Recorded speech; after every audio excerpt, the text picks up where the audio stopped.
Now, I would expect, as I think about climate change, that going from 15% to 85% using the existing modes of manufacturing production could put a lot of strain on the environment and the biosphere. Oh yeah, no, you're mastering understatement there. I mean, we've gotten to the point now in the global economy where the emerging economies are, even at current exchange rates, in pushing up toward 50% of the global economy. But when you look into the future, you see a global economy that'll triple in size in the next 25, 30 years. The Asia will be a dominant part of that. If we have concerns about sustainability in the environmental and natural resource sense now in a global economy of 60 trillion, then we have to believe that running ourselves up to 3 and 4 times that level on what you might call the old growth model is either risky or just plain won't work. I lean toward the latter, just won't work.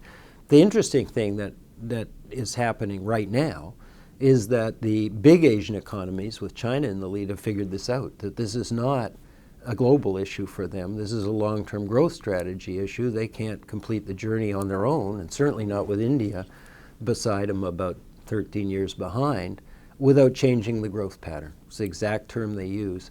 And that has multiple dimensions. The shorter one is some very big structural change in the middle income transition, but the longer one is they are going to have to take a leadership role in inventing a growth pattern that is a lot more economical in terms of its impact and use of natural resources and the environment and so on. And they're embarking on that path. Nobody knows whether we can get to the end of it. And it must be an interesting challenge from their mind because, for instance, the kilowatt hours per capita used in China are roughly a fifth of the intensity of usage of energy in the United States, so that if one is taxing the biosphere, absolutely, the question is who needs to adjust is really in play.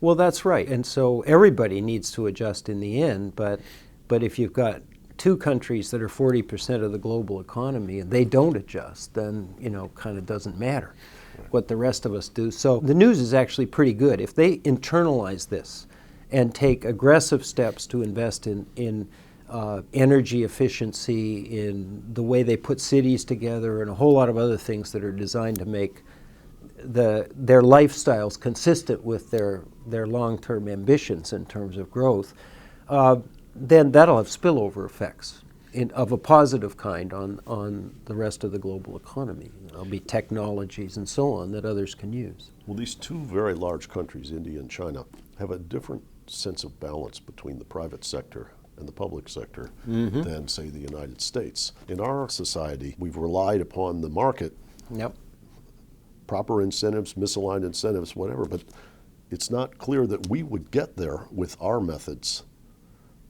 to that, what you might call a sustainable place, without very substantial intervention in the markets by politics. In China and India, I have perhaps a little more confidence, perhaps, I hope it's warranted, that they would create a design that is consistent with that sustainability given their size. Yeah, I think that's exactly right. It's a good insight. We may, this is going to be very hard for us, but let me describe it in the Chinese case. The Chinese, when they talk about this, talk about it in terms of lifestyles, and that when a Westerner, hears that for the first time, you think, well, what's lifestyles? I thought we were talking about something more serious than that. Lifestyles are, sort of whether you like living in Greenwich Village and I wear pink socks. We see that on cable TV. Exactly. But that's not what they mean. So it's a terminological sort of confusion. They mean, whether you can drive a car, how many kids you can have, how a city is constructed, how buildings are built, and so on.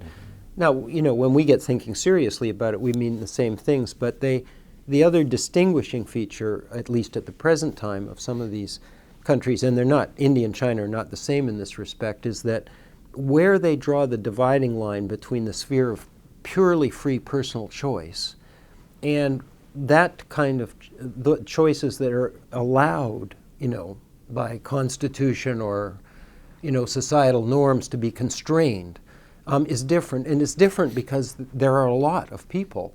And so if they don't constrain them, they can run into problems with adding up, sustainability, the whole thing working.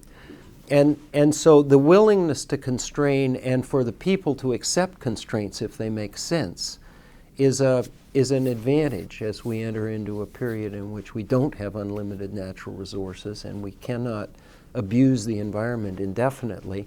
And they may impose constraints that we would view as infringements on the territory we have traditionally thought of as free choice.